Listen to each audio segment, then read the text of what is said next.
새벽 바다의 검은 파도 위로 붉은 베레 하나가 떠올랐다. 해병대 최초의 여성 사단장 최서아 소장이 직접 예하부대를 급습 순찰하던 순간 휴가증을 손에 준 여군 하사 윤가람의 얼굴에 시퍼런 멍멍이 번뜩였다. 하사 거기 멈춰. 단 한마디의 공기가 얼어붙었다. 서아의 눈빛이 칼날처럼 가람의 상처를 꿰뚫고 들어갔다. 훈련 중 생긴 상처라면 숨길 이유가 없을 터. 그러나 떨리는 동공과 꺼져가는 숨결이 모든 거짓을 무너뜨렸다. 사실을 말해라. 내가 책임진다. 전설이라 불리는 여장군의 짧고 단호한 약속이 새벽 하늘을 가르며 울렸다. 그 순간부터 부대가 숨겨온 추악한 어둠은 그녀의 붉은 칼날 아래 무참히 드러나기 시작했다. 본 영상 시청 후 이야기가 마음에 드셨다면 구독과 좋아요 부탁드립니다. 감사합니다. 사단 장실까지 이어진 복도는 새벽 태양이 떠오르기 전에 바다처럼 유물했다. 텅 빈 공간에 발소리 둘만 울렸다. 윤가람 하사는 각을 잡고 걷는 대신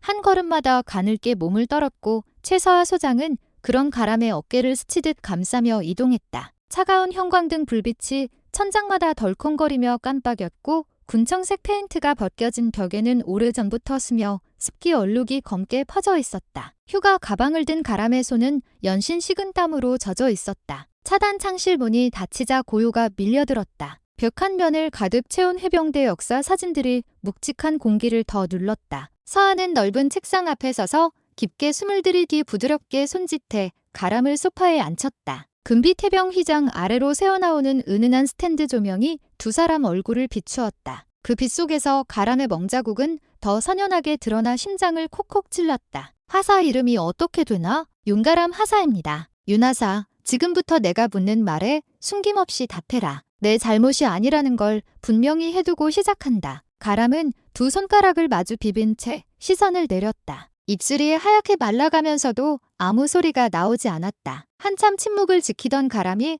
겨우 뱉은 첫 마디는 떨림으로 가득했다. 훈련 중에 넘어져서 거짓말은 소용없다. 전현직 해병들이 어떤 부상을 입는지 나는 다 본 사람이다. 서아의 목소리는 낮았지만 강철 같았다. 누구에게 당했는가? 가람의 어금니가 딱딱 부딪혔다. 그러다 뭔가 안에서 뚝 끊어진 듯 주르륵 눈물이 흘러내렸다. 멍이 든 뺨 아래로 눈물이 닫혀 쓰라린 듯 눈꼬리가 경련했다. 여군 상사 김다정 상사님에게 맞았습니다. 서아의 눈빛이 불길처럼 치솟다. 그러나 그는 감정을 눌렀다. 자유는 제가 저못대 목소리가 작다고 그리고 청소가 마음에 안 든다고 숨 죽여 흐느끼던 가람은 그러다 입을 크게 떡 벌려 울음을 삼켰다. 이어 터져나온 고백은 상상 이상이었다. 김 상사는 중대장 이현우 대우와 연인이라 중대 전체가 그녀에게 찍히면 누구 하나 감히 항의하지 못했단다. 창고 뒤편 목재 계단 및 음습한 공간에서 받았던 뺨 열대 완력으로 밀쳐 바닥에 주저앉힌 뒤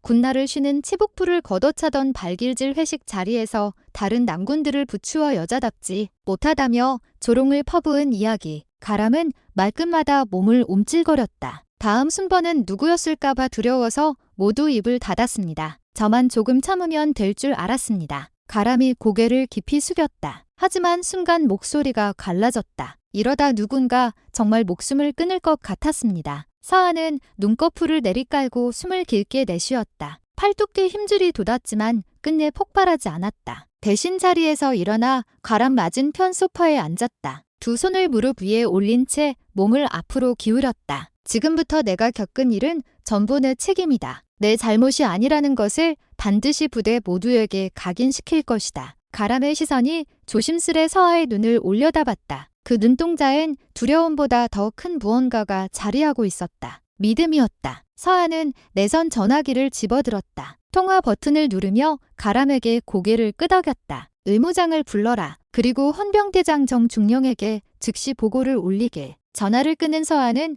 다시 가람에게 시선을 고정했다. 너는 지금부터 휴가가 아니라 요양이다. 부대의 썩은 뿌리는 내가 직접 뽑아내겠다. 돌아올 때쯤이면 여긴 내가 알던 지옥이 아닐 것이다. 가람의 어깨가 조금씩 올라갔다 내려가더니 마침내 남몰래 울음이 터졌다. 그 울음은 새벽 어둠 속에 숨죽였던 수많은 아웃성의 서막이었다. 차단장실 창문 너머 동쪽 하늘이 제빛에서 휘변 보라빛으로 서서히 물들기 시작했다. 새로운 해가 떠오르기까지 남은 시간은 그리 길지 않았다. 정진호 헌병대장은 긴급 호출을 받은 지 10분 만에 사단 장실 앞에 도착했다. 담담히 경례를 올린 뒤 문이 닫히자 최서한은 망설임 없이 사실을 보고했다. 짤막한 설명만으로도 정중령의 얼굴 근육이 일그러졌다. 새벽 공기가 가라앉은 방 안에서 두 사람은 낮은 목소리로 작전명을 정하고 즉시 행동에 옮기기로 했다. 서한은 피해자 보호가 우선이라며 여군 의무장교에게 직접 연락해 윤가람을 군병원 특실로 옮기게 했다. 헌병에게만 맡겨선 안 된다며 여성 조사관을 포함한 특별 수사팀을 꾸리라고 명령했다. 정중령은 대답 대신 소총을 겨누는 듯한 눈빛으로 고개를 끄덕였다. 새벽 5시 여군 생활관 복도는 아직 불이 꺼져 있었다. 특수수사팀 15명이 무언의 발걸음으로 건물 안을 잠식했다. 현관 센서 등이 깜박이며 켜지는 찰나 첫 방에서 뛰쳐나온 병사가 비명을 삼킨 채 굳어섰다. 헌병들은 김다정 상사의 침상을 가장 먼저 봉쇄했다. 철제 사물함을 열자 종이봉투에 숨겨놓은 휴대전화 2대와 노트 1권 그리고 착용을 금지한 금팔찌가 튀어나왔다. 노트에는 날짜별로 정리된 이름과 별점이 적혀 있었다. 별점이 2개 이하인 이름들 곁에는 넷째 주까지 벌점 30점 단체 구보 같은 낙서가 덧붙어 있었다. 같은 시각 중대장실에서도 불이 켜졌다. 이현우 대위는 전날 술기운이 채 빠지지 않은 얼굴로 작전 지도를 들여다보다 느닷없이 들이닥친 헌병을 보고 허둥대며 전화기를 찾았다. 그러나 수화기를 들기도 전에 정진우 중령이 걸음을 들여놓았다. 5대 군사령부에도 통합니다. 하지만 지금은 어디에도 통하지 않을 겁니다. 이현우는 눈을 지켜떴다. 가족 중 예비역 장군이 있다는 사실로 압박하려 했으나 정중령은 표정 하나 변치 않았다. 고지어 헌병들이 이현우의 책상 서랍에서 연극 티켓 2장과 초대권이 들어있는 봉투를 꺼냈다. 발신인은 김다정 상사 행사 날짜는 지난달 주말 이현우의 얼굴이 하얗게 질렸다. 해가 떠오를 즈음 헌병대 취조실에는 이미 피해 사실을 증언하겠다는 여군 부사관 3명이 자원해 와 있었다. 그들은 한결같이 오늘만 기다렸다라며 전화 녹음본과 몰래 찍어둔 영상 파일을 제출했다. 서한은 의료 보고서를 통해 가람이 당한 폭행 흔적과 정신적 쇼크 지표를 확인하고서 피해자들의 증언을 망설이던 이유를 뼈저리게 깨달았다. 오전 9시 강당으로 호출된 간부 전원은 무대 중앙에서 있는 붉은 베레의 사단장을 보았다. 서의 목소리는 마이크 없이도 청중석 끝까지 파고들었다. 우리는 해병대다. 약자를 지키기 위해 존재한다. 오늘 이후 권력을 사적으로 휘두른 자는 누구도 용서받지 못한다. 언제나 강인하기만 하던 그녀의 음성 끝이 잠시 떨렸다. 그것은 분노가 아니라 같은 해병으로서 느끼는 깊은 부끄러움이었다. 그 떨림은 도리어 더 강한 파동으로 전해져 강당을 물들였다. 간부들 사이에 웅성거림이 번졌다. 스스로가 무심히 지나쳤던 작은 비명들을 떠올린 이들도 있었다. 정진우 중령은 강당 뒤편에서 조용히 보고서를 접었다. 아직 1차 조사가 시작되었을 뿐인데도 6개의 휴대전화 4개의 비밀 계정 그리고 폭행 갈취 정황이 담긴 사진 수십 장이 확보되었다. 그는 곧장 수사관들을 불러 세부 배당을 지시했다. 강당에서 간부 서력이 끝나자마자 서한 이현우 대위와 김다정 상사를 별실로 이송하라는 명령을 내렸다. 이현우는 끈질기게 자신은 직접 폭행에 가담하지 않았다고 항변했으나 서한은 서류 뭉치를 그의 눈앞에 내던졌다. 무인도 공범이다. 서류 상단엔 피해자 유필 진술서가 뒷장에는 익명 제보 이메일이 겹겹이 포개져 있었다. 김다정은 냉소를 흘리며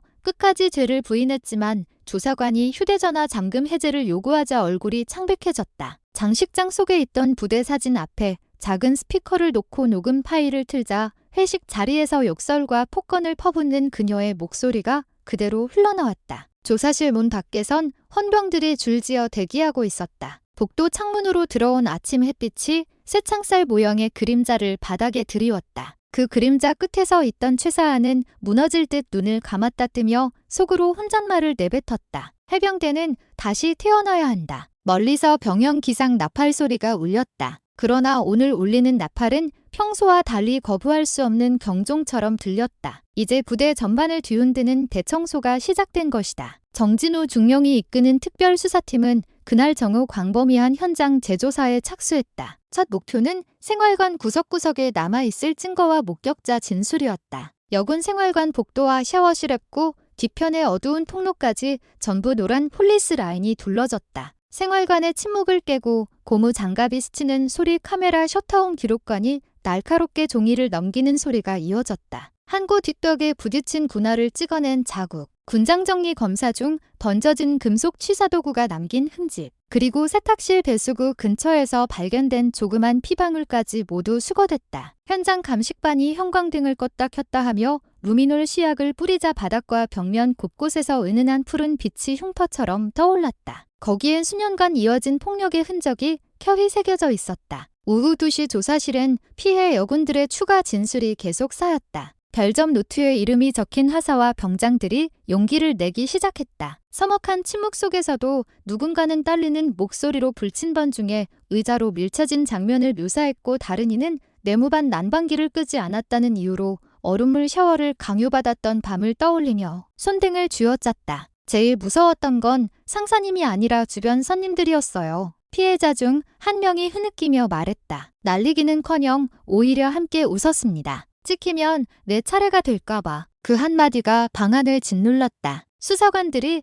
고개를 숙이고 펜 끝으로 책상만 두드렸다. 한편 이현우 대위와 김다정 상사는 각각 독방 조사실에 분리 수감됐다. 두 사람은 서로 연락이 끊기자 곧 전혀 다른 방식으로 대응을 시도했다. 모 대위는 상관을 통해 사건을 무마하겠다며 변호사를 선임하려 했고, 김 상사는 남자 위선자들이 여군을 질투해 벌이는 모함이라며 성별 갈등을 부추겼다. 하지만 정 중령은 이미 부대 내부만과 개인 메신저 기록을 압수해 복원 중이었다. 밤이 깊어갈 무렵 디지털 포렌식 담당 장교가 지휘 통제실로 달려왔다. 복원된 파일 속에는 김다정 상사가 장기 복무 평가 권한을 악용해 특정 이름 옆에 빨간 체크를 넣으며 이현우 대위에게 전송한 사진이 있었다. 이놈들 휴가 당번 밀어버려. 내일 밤 간부 회식 전에 정신교육 한번 시켜야겠어. 메시지를 읽은 정 중령의 인상이 굳어졌다. 그 문장이 의미하는 건 단순 지시가 아니었다. 의도적이고 계획적인 폭력이었다. 증거는 충분했다. 다음날 새벽 최서하 사단장은 수사 보고서를 정독한 뒤 곧장 사령부 화상회의에 접속했다. 화면 소급자들은 놀랄 만큼 빠르게 협조 의사를 밝혔다. 최근 국방부가 가호기 근절 특별 지침을 내린 직후라 만약 이번 사건을 덮었다간 여론이 들끓을 것이 뻔했다. 국방부 인권조사관도 사건 현장에 투입될 수 있다는 통보가 내려왔다. 그 시각 부대 장병들 사이에는 불안감이 번졌다. 점호 시간마다 들린다는 악명 높은 구호가 사라지고 생활관 불빛이 환하게 밝혀졌지만 깊이 박힌 공포만큼은 쉽게 지워지지 않았다. 몇몇 선임병은 헌병서로 찾아가 과거에 방관했던 자신들을 처벌해달라며 진술서를 제출했고, 간부 몇 명은 휴대전화를 자진 제출하며 사단장님께 죄송하다는 편지를 남겼다. 정진우 중령은이 흐름을 놓치지 않았다. 증언 릴레이라 이름 붙인 제도적 장치를 만들어 피해방 관가해 여부와 상관없이 자유롭게 진술할 수 있는 접수 시간을 하루 내 차례로 늘렸다. 덕분에 첫날만 해도 피해 사실을 몰랐던 보급병, 행정병, 심지어 군무원까지 합쳐건이 넘는 과거 폭로가 뛰어나왔다. 증거가 연달아 확보되자 김다정 상사는 결국 고개를 떨궜다. 조사관 앞에서 내가 잘못했다는 한 문장을 꺼낼 때 그토록 드높던 목소리는 여인 종이장처럼 얇게 떨렸다. 이현우 대위도 더 이상 두 손을 탁자 밑에서 떨지 못했다. 그는 상사의 폭력을 무기하고 회식 자리에서 방관해 온 대가로 직권 남용 폭행 방조 죄목이 추가됐다. 사단장실엔 어느새 서해 바람을 탄 비가 몰아치고 있었다. 창문에 부딪힌 빗물이 작은 폭포처럼 길게 흘러내렸다. 최서하는 젖은 유리창에 비친 자신의 얼굴을 보며 나직이 중얼거렸다. 해병대는 강인남으로 존립하지만 그 강인함엔 절대로 폭력이 포함되어선 안 된다. 그 말이 끝나자마자 전화벨이 울렸다. 국방부 조사관 파견 인원 15명이 오후에 도착한다는 통보였다. 서하는 서둘러 사단 인터트라넷 공지사항을 수정했다. 오늘부로 전 장병은 모든 일정과 훈련을 중지한다.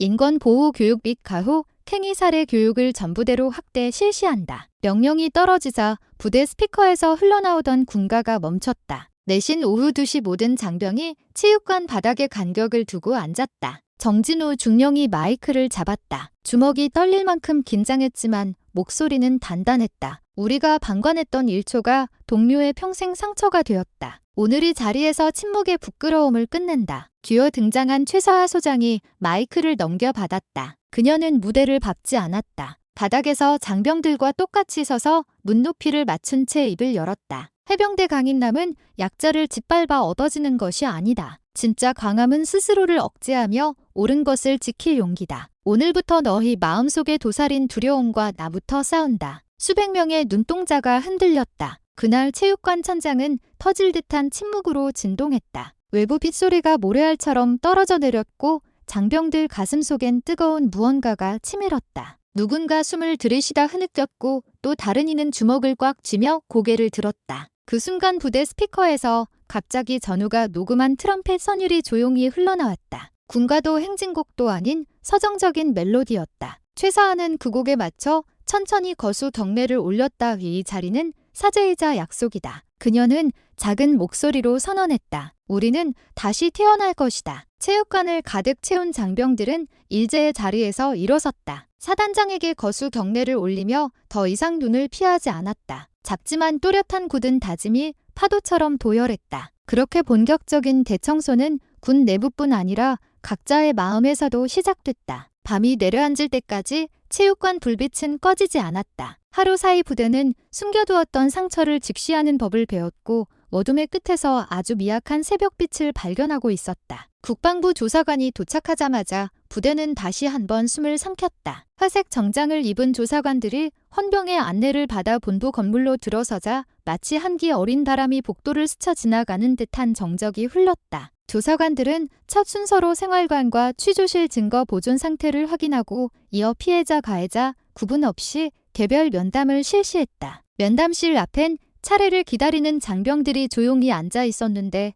긴장과 후회, 의외의 안도감이 교차한 표정들 속에서 오래된 죄책감이 조금씩 녹아내리는 기색이 보였다. 최서하 소장은 조사관들과 동행하지 않았다. 그녀는 대신 헌병대 상황실 한쪽 벽에 커다란 화이트보드를 설치하게 하고 수사 진행표를 직접 작성하며 실시간 보고를 지휘했다. 피해자 보호 조치, 임시 격리 대상, 증거 감식 일정, 국방부 최종 브리핑 시각까지 일목요연하게 정리된 칸 옆으로 빨간 펜이 쉴 새 없이 움직였다. 서하의 펜 끝을 누를 때마다 굵은 선이 그림처럼 그어졌고 보는 이들마다 고개를 끄덕이며 자신에게 맡겨진 일을 다시 확인했다. 오후가 깊어갈 쯤 첫 국방부 브리핑이 본부 대회실에서 열렸다. 기자단은 들어오지 못했지만 대대적인 온라인 중계가 이루어져 다른 부대 지휘관들도 실시간으로 상황을 지켜보았다. 조사관이 준비한 자료 화면에는 계획적 폭력, 권한 남용, 부대 일상화된 방관이라는 큼지막한 문구가 떴다. 보고가 끝나자 상급 부대 지휘관이 묵직한 목소리로 말했다. 해병 정신은 결코 폭력의 음표 위에 세워질 수 없다. 본건은 전군 교육 자료로 채택해 전 장병에게 가혹 행위 근절의 분명한 선례로 남긴다. 그 말에 최서하는 자리에서 일어나 경례로 답했다. 그날 밤 생활관 복도 불이 꺼질 시간이 지나도록 불빛이 꺼지지 않았다. 피해자들은 의무대 상담 장교와 나란히 앉아 심리 상담을 받았고 상담을 마치고 돌아온 뒤에도 같은 방 동료들과 조용히 이야기를 나누었다. 울음이 새어나오기도 하고 서로 등을 두드리며 묵묵히 손을 잡아주기도 했다. 문 밖에서 그 모습을 지켜보던 최서연은 깊게 숨을 들이듯 녹도하지 않고 조심스레 문을 열었다. 놀란 눈빛들이 돌아봤지만 그녀는 천천히 고개를 숙여 인사를 올렸다. 너희가 보여준 용기가 우리 해병대를 살렸다. 미안하다. 그리고 고맙다. 순간 정막이 돌았고 누군가 훌쩍이며 허리를 굽혀 인사했다. 그러자 연달아 병사들이 자리에서 일어나 한 줄로 서더니 사단장을 향해 멈숙히 거수 경례를 올렸다. 그 모습에 서하의 눈가가 붉어졌으나 그녀는 눈물을 보이지 않았다. 대신 또렷한 목소리로 단 한마디를 덧붙였다. 오늘 이후 해병대는 너희가 꿈꾸는 모습으로 새로 태어날 것이다. 한편 간부회의도 뒤늦게 소집됐다. 서하는 회의실 중앙에 서서 간부들을 빙둘러 세우고 손에 든 봉투를 탁자 위에 내려놓았다. 봉투에는 김다정 이현우의 범죄사실 요약서, 헌병 수사보고 조사관 면담록이 빼곡히 들어 있었다. 그녀는 봉투를 펼쳐 그 안에 서류를 모두 탁자 위로 쏟아냈다. 이 종이장들은 너희 모두가 기억해야 할 부끄러움이다. 하지만 책임은 여기서 끝나지 않는다. 그녀는 서류 뭉치 위에 손바닥을 얹었다. 회의 순간부터 무기의 죄를 범한 자 역시 엄정한 평가를 받는다. 앞으로 6개월간 간부 평정 항목의 인권보호 폭력 예방 실적이 최우선 지표로 들어간다. 단 한 건의 방관도 변명도 없다. 간부들 사이에서 가벼운 신음이 흘렀다. 그러나 서하는 흔들림 없이 선언을 이어갔다. 긴급, 보직, 성과 평가가 두려우면 두려워하라. 그 두려움이 동료를 지키는 용기로 변할 때까지 매일 보고서를 내야 할 것이다. 해병대의 정의는 책장이 아니라 실천 위에 존재한다. 회의가 끝난 뒤 간부들 중 일부는 줄지어 서아에게 다가와 정말 죄송하다고 고개를 숙였다. 그들의 목소리에는 생존을 위한 형식적 사과가 아니라 부끄러움과 다짐이 뒤섞인 진심이 묻어 있었다. 서아는 그저 고개를 끄덕이고 각자의 어깨를 가볍게 두드려 주었다. 동시에 부대 문화 개혁 태스크포스가 꾸려졌다. 심리 상담관, 인권 전문가, 전투 체육교관, 군종장교까지 포함된 혼성 조직이었다. 이들은 생활관 구조를 손보기 위해 건축병과 협력하고 신고 체계를 투명하게 만들기 위한 익명 앱 개발을 추진했다. 또 예방교육 대신 역할극 기반 체험 교육을 마련해 장병들이 직접 가혹 행위 상황을 재현하고 해결 방안을 토론하도록 했다. 며칠 뒤 윤가람 하사는 군병원 검진 결과 뇌진탕 후유증은 없으나 스트레스성 불안장애 초기 판정을 받았다. 의무대 의료 장교가 상담 내용을 보고하자 최서아는 주저없이 결제 서류에 서명했다. 장기 의향 휴가 30일 복귀 후 제공. 서류가 떨어지자 서아는 의무장교에게 부탁했다. 돌아오는 길에 가람에게 이걸 전해주게. 그녀가 내민 건 작게 접힌 손편지였다. 편지에는 짤막한 문장만 적혀 있었다. 내가 흘린 눈물만큼 우리는 강해진다. 두려움을 내려놓고 이번 휴가는 진짜 휴가로 누려라. 편지는 곧장 병원 베개 맡에 놓여 있었다. 가람은 천천히 편지를 펼쳐 읽고 조용히 눈을 감았다. 흰 침대 위로 눈물 자국이 번졌다. 그러나 이번 눈물은 고통이 아닌 안도였다. 시간은 달려가듯 흘러 초가을 아침이 다가왔다. 국방부 최종 조사 결과가 발표되는 날 대대적인 기자회견이 사단 정문 앞에서 열렸다. 카메라 플래시가 번쩍이는 가운데 최서아는 해병대 길을 배경으로 단상에 올랐다. 그녀의 뒤엔 헌병대장 정진호 중령 여군 의무장교 인권 전문가가 나란히 섰다. 서아는 주저없이 서류를 펼쳤다. 해병대 사단장으로서 오늘 우리는 과오를 인정하고 새로운 기준을 세운다. 가혹 행위에 대한 무관용 원칙을 천명하며 피해자 보호와 재발 방지를 위한 구체적 실행안을 공개한다. 그녀의 목소리는 단단했으나 떨림이 없었다. 이어 발표된 처분 결과는 예상보다 강력했다. 김다정 상사는 파면 후 군사재판 구속 기소 이현우 대위는 현역 복무 부적격 판정과 불명예 전역 방관 간부 4명은 간봉보직 해임 관련 장병 다수는 징계 교육 처분을 받았다. 기자들이 질문을 쏟아냈다. 여성 지휘관으로서 부담은 없었는가? 조직 전반의 저항은 없었나? 서아는 미소 대신 정면을 응시했다. 정의 실현의 성별은 변수가 아니다. 저항은 있었다. 그러나 해병대의 진정한 강인함은 직면에서 시작된다. 기자회견이 끝나자 국방부 장관 명예 감사장이 비공개로 전달됐다. 그러나 서아는 군정관리실에 감사장을 게시하지 않았다. 내신 그 빈자리에 피해자들이 공동 서명한 감사 편지를 걸었다. 불길은 소박했지만 한 줄 한 줄에 담긴 진심이 벽을 밝히듯 빛났다. 늦은 밤 사단 장실 창문 밖으로 반짝이는 별이 가을 하늘에 가득했다. 최서아는 남은 서류를 정리하다 문득 펜을 내려놓고 창밖을 바라보았다. 야간 순찰 중인 초소의 붉은 신호등이 규칙적으로 깜빡이고 있었다. 그 불빛이 마치 정화의 맥박처럼 느껴졌다. 멀리서 경계병 교대 구령이 들려왔다. 짧고 힘찬 목소리였다. 서아는 잔잔히 미소 지으며 독백했다. 이제 시작이다. 진짜 해병대는 지금부터다. 새로운 규정이 공표된 뒤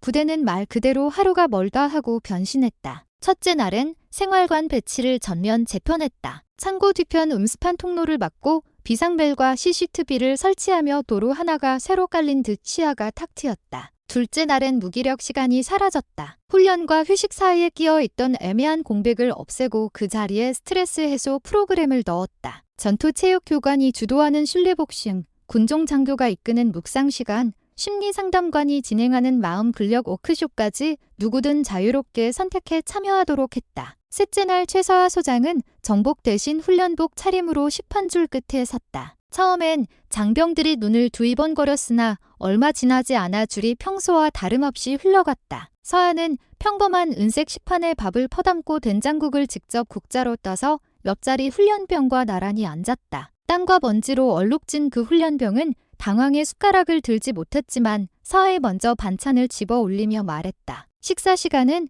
계급도 내려놓자. 긴장을 풀고 한술 뜬 훈련병은 그제야 미소를 지었다. 그 풍경이 바로 사진으로 찍혀 부대 내부 게시판에 올라가자 사단장과 함께라는 작은 캠페인이 자연스레 생겼다. 변화가 피부로 와닿을수록 잠고있던 어두운 기류도 꿈틀댔다. 몇몇 보직 간부는 이 정도면 됐지, 더 밀어붙이면 부대 기강이 무너진다라며 은근히 불만을 드러냈다. 특히 김다정 이현우와 친분이 깊었던 일부 장교는 징계 심사 대상이 되자 내부 인사 청탁을 시도했다. 그때마다 정진호 헌병대장은 칼날처럼 냉정했다. 어떤 로비도 무인의 죄악목에 추가될 뿐이라는 경고를 남기며 서류를 반송했고 그 사본을 곧장 사단장실에 도구했다. 서한은 싸늘한 목소리로 답장을 남겼다. 우리가 세운 기준은 신용이 아니다. 윤가람 하사가 복귀한 것은 개혁 40일째 새벽이었다. 정문 초소 앞의 모습을 드러낸 가람은 조금 수척했지만 눈빛만큼은 또렷했다. 그녀가 들고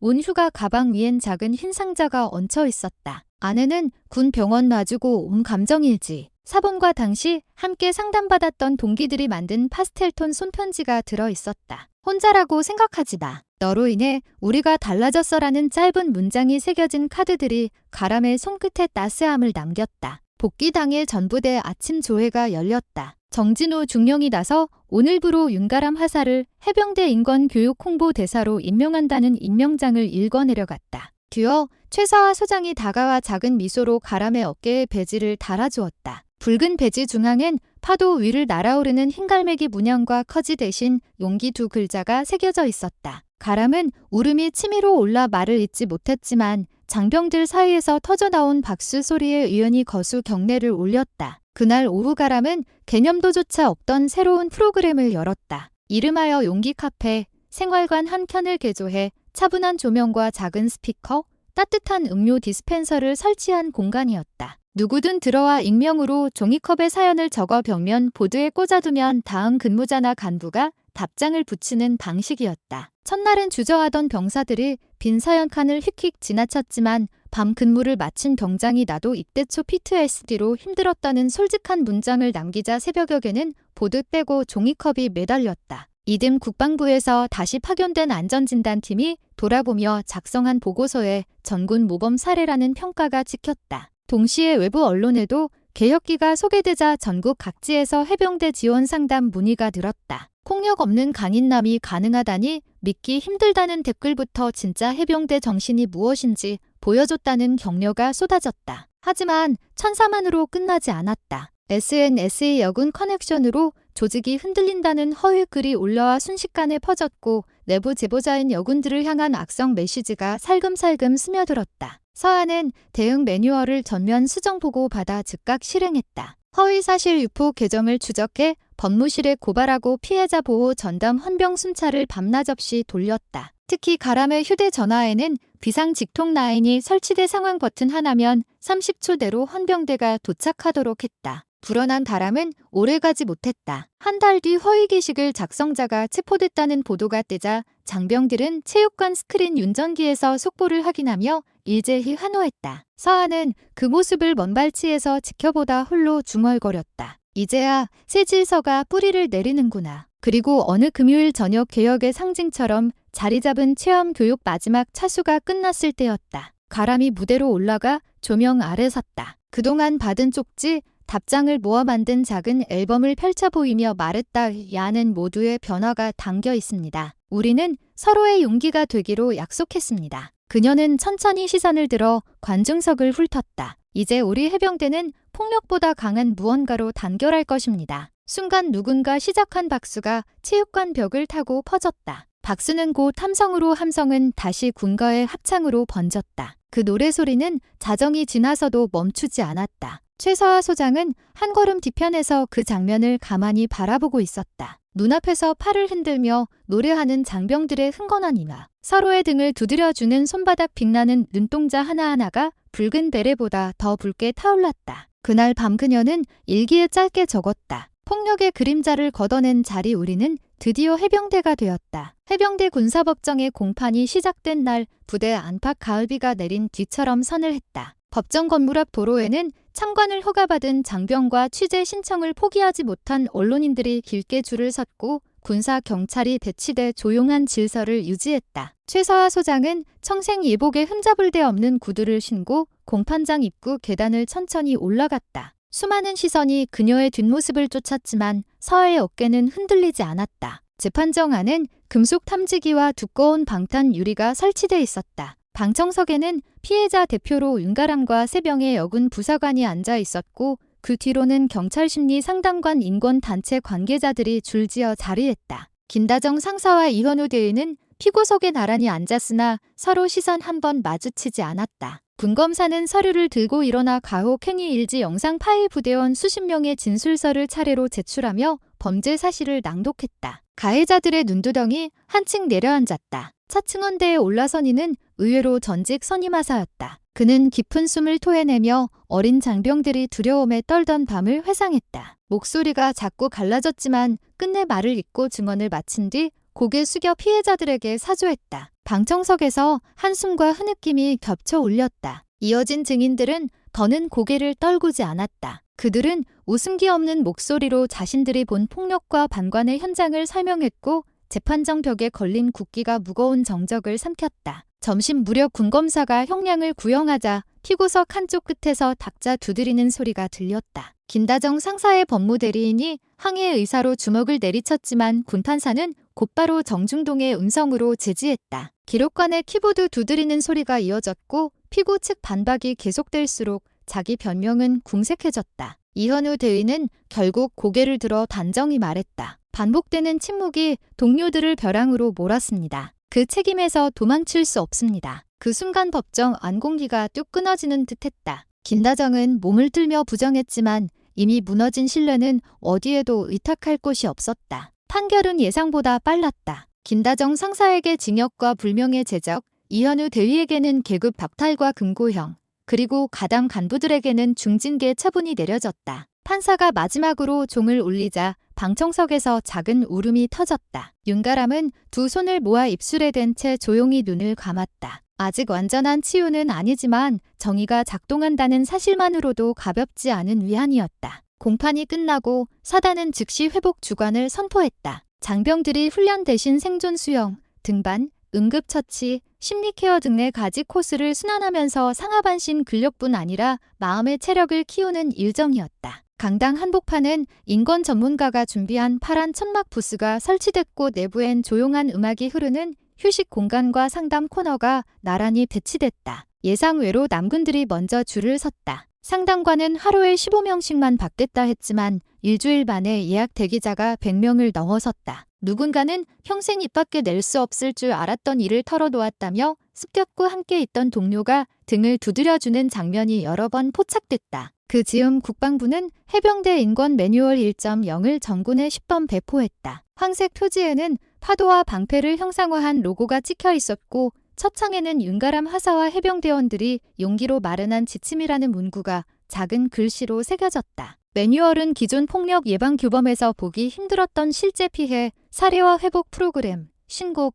보호 절차를 구체적인 흐름도와 함께 담아 실용성을 높였다. 타군 지휘관들은 현장에서 쓸 수 있는 최초의 인권 실무서라며 감탄을 아끼지 않았다. 1년의 변화로 사단 내부 분위기는 전에 없던 투명함으로 채워졌다. 생활관에 설치된 피드백 키오스크엔 하루에도 수백 건의 칭찬 카드와 계산 요청이 등록됐다. 부탁과 불만을 익명으로 보내면 다음날 아침 조회에서 담당 간부가 무대 위에 올라 상황을 발표했다. 예전 같으면 꼬투리를 잡힐까 두려웠을 소소한 제안까지 무심한 농담으로 공유되곤 했다. 한 훈련병은 식단에 건조 김치를 개선해 달라 요청했고 급양 대장은 그 즉시 현미김치 볶음을 10번 메뉴로 내놓아 폭발적인 호응을 얻었다. 그러나 숨통만 풀지는 않았다. 일부 구식 문화에 익숙한 장교가 신세대 비위 맞추라며 불평을 늘어놓았고 고참 병사 중 몇몇은 뒷말 듣기 싫어 아무것도 못 시킨다고 푸념했다. 최서한은 이런 의견도 가감없이 수렴하기로 했다. 그녀는 주말 간담회를 열어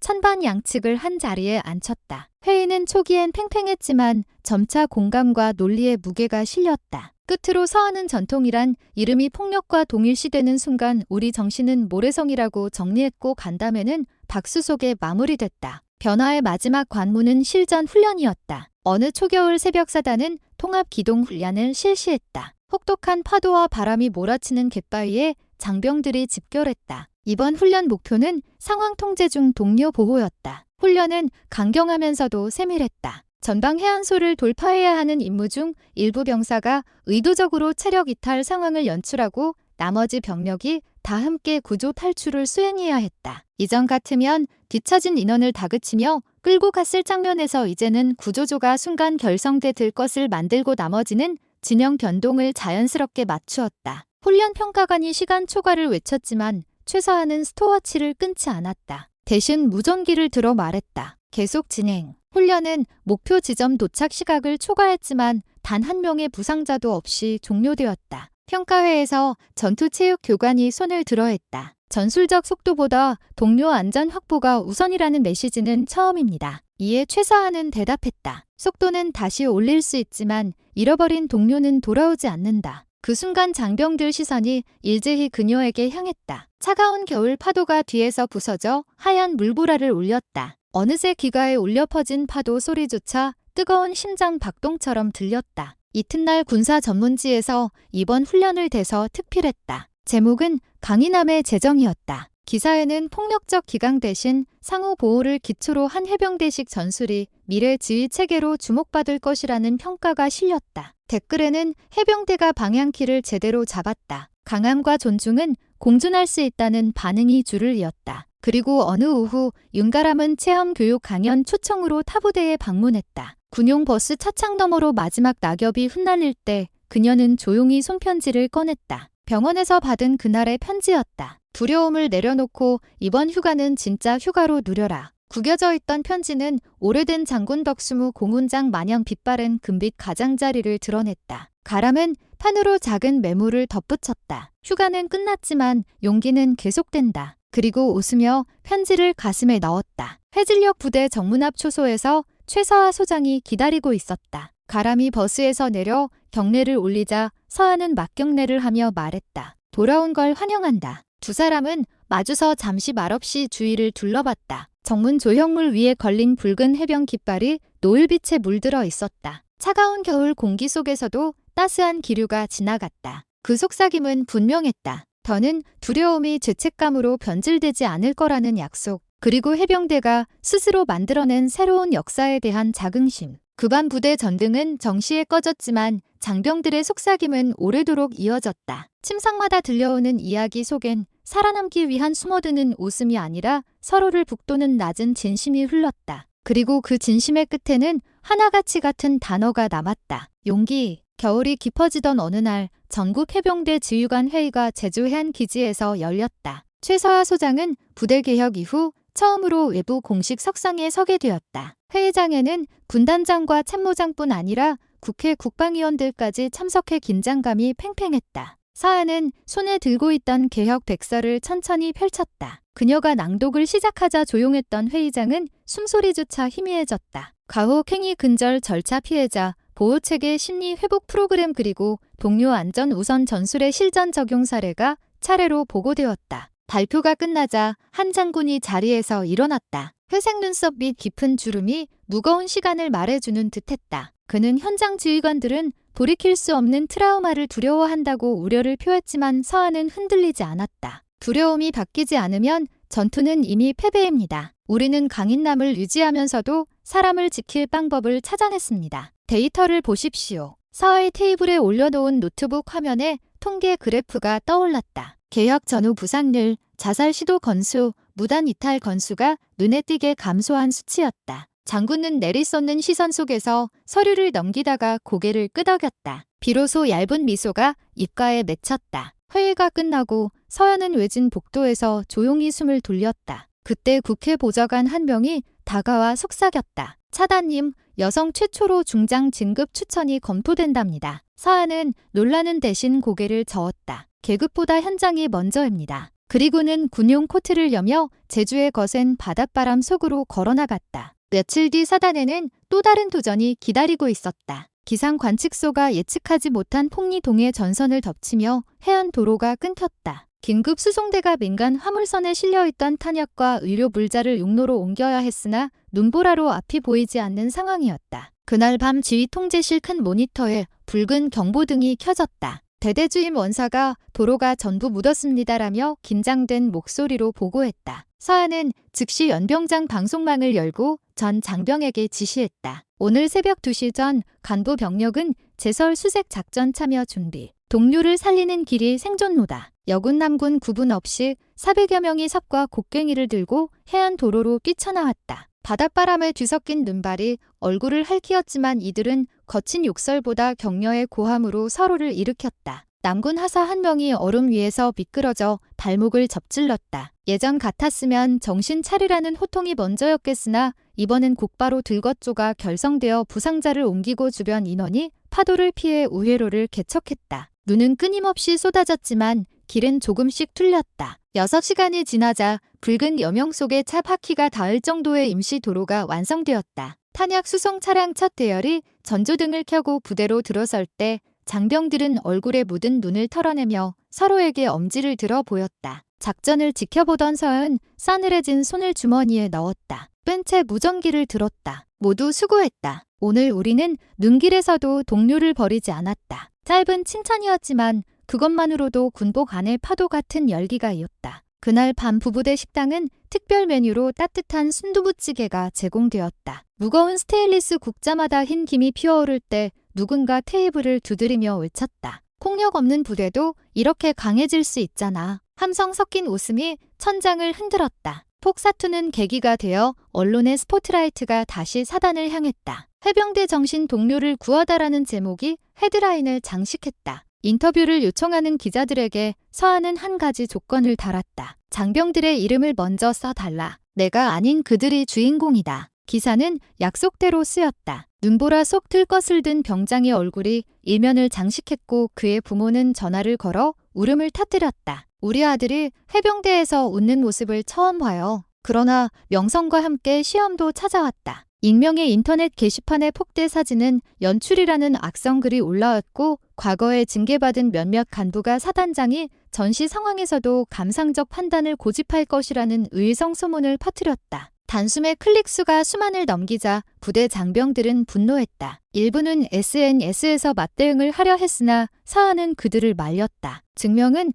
말이 아니라 행동으로 한다. 그녀는 법무실의 명예훼손 소송 절차를 시작하라고 지시하면서 동시에 부대 미디어팀의 다큐멘터리 제작을 승인했다. 제목은 함께 걷는 겨울. 제작진은 훅 작전 당시의 비디오, 며칠간의 교대 제설 기록, 부상병 회복 과정, 그리고 새벽 행군 중 서로에게 간식거리를 나눠주며 웃는 장병들의 모습을 담아냈다. 영상은 국방부 공식 채널에 업로드되었고 공개 하루 만에 100만 조회수를 돌파했다. 연출로 만들 수 없는 눈물이라는 댓글이 순식간에 수천 개쯤 달렸다. 봄이 찾아올 즈음 한동안 조용하던 사단 행사 게시판에 새로운 공지가 걸렸다. 제1회 용기 카페 공개 토크쇼 가람이 기획하고 헌병대군종 장교가 협력해 만든 자리였는데 장병 누구나 무대에 올라 자신의 실수 두려움 이겨낸 경험을 나누도록 했다. 거부감이 적도록 객석엔 안이 쳐졌고 마이크엔 변조 장치가 달렸다. 첫 번째 연사로 선택된 이는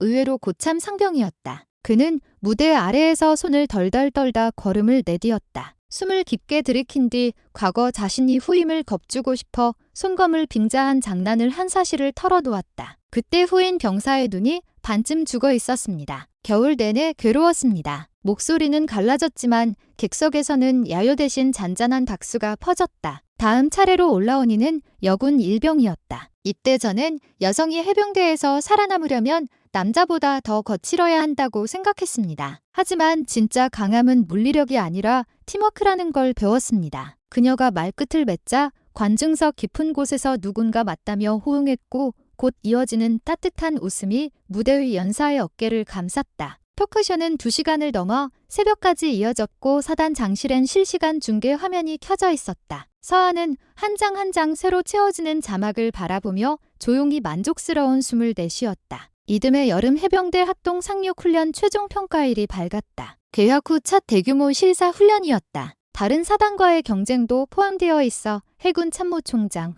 합참 의장까지 참관을 예고했다. 새벽빛이 닿을 무렵 상륙 돌격장 각차들이 물살을 가르며 해안으로 돌진했고 상륙 후 일사불란하게 해안 고지를 장악했다. 그런데 교신망에 갑작스러운 장애가 발생했다. 모래 언덕 너머 중계기 2개가 비바람에 쓰러진 것이다. 실시간 전장 영상이 끊기자 지휘통제실 분위기가 얼어붙었다. 그때 현장 소대장이 무전을 날렸다. 상황 통제 어조가 수동 신호 체계로 전환합니다. 이어 화면은 병사 몇 명이 깃발을 흔들어 고전적 신호를 보내는 모습이 잡혔다. 덕분에 지휘부는 화력 지원 목표를 다시 파악했고 모해적 진지를 무력화했다. 평가단은 선글라스를 벗으며 놀라움을 감추지 못했다. 디지털이 멈춰도 조직은 멈추지 않았다는 문장이 보고서에 적혔다. 작전 종료 후 평가 자리에서 하참 의장은 최서하에게 물었다. 어쩌다 이런 순발력이 생겼습니까? 서하는 웃지 않고 답했다. 동료를 믿으면 기술보다 빠른 지시가 가능합니다. 그 믿음을 만든 건 상호 존중의 일상입니다. 짧은 답이었지만 의장은 자리에서 일어나 서하와 두 손을 맞잡았다. 여러분의 실험은 이제 군 전체가 배우게 될 것입니다. 훈련이 끝나자 노을빛이 해안사고를 물들였다. 장병들은 모래사장에 반원형 진을 치고 즉석 바비큐 파티를 열었다. 탄약고를 맡은 병장이 수채불을 붙이고 의무병이 얼음물을 나르며 노래가 이어졌다. 서하는 한 발 떨어져 그 모습을 바라보다가 조용히 손목시계를 풀어 가람에게 건넸다. 15년 전 내가 소령 시절 진급 시험 앞두고 끝없이 흔들릴 때 선배가 줬던 시계야. 시계 바늘이 한 바퀴 돌 때마다 초심을 떠올리라고 하셨지. 이제 내가 받아. 가람은 망설이다. 고개 숙여 시계를 받았다. 뒷면은 손으로 새긴 문구가 어둑한 빛에 반짝였다. 용기는 끝없이 전염된다. 그 밤 바다 저편에서 불꽃 한 줄기 올라와 치흙 하늘을 가르다. 장병들이 우르르 해변으로 달려가 불꽃 놀이를 바라보며 환호했다. 붉은 불꽃, 파란 불꽃, 그리고 마지막에 터진 금빛 불꽃이 밤하늘의 거대한 해병대 문양을 그려냈다. 최사한 숨을 들이쉬며 귀가에 속삭였다. 이제 본격적인 항해다. 멀리서 파도 소리가 박수처럼 가볍게 부딪혔다. 그 음률 속에서 장병들의 함성이 합쳐져 하늘로 치솟았다. 윤가람은 시계 초침 소리를 들으며 스스로에게 다짐했다. 오늘의 열기가 식어도 내일 아침 울리는 기상 나팔 속에서 또 다른 용기를 이어가겠노라고. 밤이 깊어졌다. 그러나 부대 창문마다 번지던 미세한 불빛은 꺼지지 않았다. 휴대용 조명 아래 빛나는 일지. 다음 훈련 계획관을 검토하는 간부의 눈빛, 후임의 침낭을 살포시 덮어주는 상급자의 손길, 그리고 군번줄을 살며해 쥐고 꿈속에서 미소 짓는 신병의 얼굴, 이 모든 모습이 이어져 하나의 교차점에서 맥박을 쳤다. 해병대 정신은 이제 폭력이나 공포가 아니라 타인을 지키는 다짐으로 뛰고 있었다. 그리고 그 맥박은 새벽을 앞둔 하늘에 미세한 진동을 남겼다. 새로운 시대의 해병대가 출항하기 직전 포문이 열리기 전에 울리는 묵직한 심장 고동처럼 밤하늘을 가르던 마지막 불꽃이 사그라들고 해안에는 조용한 파도 소리만 남았다. 붉은 깃발이 살짝 떨리는 새벽 공기를 가르며 흔들릴 때 최서하는 아무도 없는 연병장에 홀로 서서 눈을 감았다. 마음속에 떠오르는 얼굴이 많았다. 첫 후임 떨리던 신병들의 눈빛, 가혹한 밤을 견디다 무너졌던 전우들의 흐느낌, 그리고 용기를 낸 뒤 한 걸음씩 다시 일어서는 수많은 발걸음. 그 모든 시간이 겹쳐져 바다처럼 밀려왔지만 더 이상 쓰라림이 아닌 잔잔한 물결로 가슴을 적셨다. 사단 본부 건물 옥상으로 걸음을 옮기자 멀리 정문 초소 위에 달아둔 작은 녹색 불빛이 미약하게 깜빡이고 있었다. 그 빛은 언제나 위험을 알렸지만 동시에 구조의 신호이기도 했다. 서하는 중얼거렸다. 어둠 속에서도 우리는 서로를 비출 수 있어. 그녀의 귀가에는 오랜 스승의 말이 되살아났다. 지휘관이란 앞에서 끌고 뒤에서 밀며 옆에서 함께 뛰는 사람이다. 지금껏 자신이 걸어온 길은 그 말과 온전히 겹쳐 있었다. 새벽 5시 사단 방송망에서 나팔 소리가 울렸다. 전 장병들은 평소보다 부드러운 표정으로 침상을 정리하며 하루를 맞았다. 복도 곳곳에서는 어제 수고 많았어라는 인사가 자연슬레오 같고 식당 창문 너머로 보이는 바다는 먼 곳까지 밝아오고 있었다. 최사하는 시건을 뽑아 식판줄 벤 뒤에 서서 생각했다. 언젠가 자신이 떠나고 새로운 지휘관이 오더라도 지금 이 자리의 따뜻함이 사라지지 않기를. 식사를 마치고 나오자 윤가람이 뛰어와 거수 경례를 했다. 그녀의 가슴엔 용기 배지가 여전히 반짝였다. 가람은 작게 숨을 고르며 보고했다. 사단장님, 용기 카페가 이제 전군 프로그램으로 확대된답니다. 시행 지침 첫머리에 사단장님 편지가 실렸어요. 서하는 배지를 가볍게 두드리며 미소 지었다. 내가 전한 목소리가 전국으로 나가는 거야. 가람은 머뭇거리다 조심스레 말했다. 사단장님, 저 다음 달 부사관 학교 교관 시험에 지원했습니다. 잠시 정적이 흘렀다. 서하는 이어폰을 귀에서 빼듯 조용히 시선을 맞추고 빙글에 미소 지었다. 훌륭한 선택이야. 내가 배운 용기를 더 많은 이들에게 나눠줘. 가람의 눈가에 맑은 빛이 번졌다. 그날 오후 최서연은 사단 회의실 벽 한쪽에 새로 걸린 액자를 바라봤다. 폭지설 작전 때 장병들이 한 줄로 서서 삽을 들고 웃고 있는 사진이었고 아래에는 금빛 문구가 새겨져 있었다. 진짜 강함은 동료를 지킬 때 완성된다. 그 문구 아래 작은 글씨로 포토그래퍼 이름 대신 해병대 모두라고 적혀 있었다. 서한은 손끝으로 유리를 살짝 두드리며 그 안에 갇힌 웃음소리를 마음에 새겼다. 석양이 내려앉던 시각 국방부에서 급히 온 연락을 받았다. 중장 진급권이 확정됐습니다. 다음 주 서명을 수연은 수화기를 잠시 내려두었다. 창밖에는 붉은 빛이 수평선을 물들였다. 그녀는 정막 속에서 오래 생각했다. 진급은 개인의 영예일 뿐만 아니라 견학을 전국으로 확산할 기회이기도 했다. 하지만 아직 이 부대에 남겨야 할 것이 많았다. 서한은 결국 전화기를 들었다. 서명은 잠시 미뤄주십시오. 현장을 더 단단히 다져야 합니다. 상대방은 놀란 듯했지만 곧 존중의 뜻을 전했다. 오후 점호가 끝난 뒤 서한은 헌병대장, 정진호, 의무장교, 군종장교, 전투체육교관을 사단 장실로 불러간다는 차를 내왔다. 그녀는 조용히 차잔을 들어올리며 말했다. 오늘이 마지막 회의일 수도 있습니다. 하지만 우리 모두가 떠난 뒤에도 이곳이 흔들리지 않길 바라요. 시스템이 아닌 마음이 이어져야 하니까요. 헌병대장은 고개를 숙였다. 걱정 마십시오. 사단장님이 세운 원칙은 우리 몸에 새겼습니다. 그 말은 맹세처럼 울렸다. 밤이 깊어지고 서한은 마지막 순찰을 돌았다. 생활관 불빛이 하나둘 꺼지는 가운데 어느 문틈으로 희미한 손전등 불빛이 새어나왔다. 살겨의 문을 열자 병사 한 명이 후임의 휴가 가방 안에 작은 초코바를 넣어주고 있었다. 서한은 소리 없이 문을 닫았다. 그 작은 장면이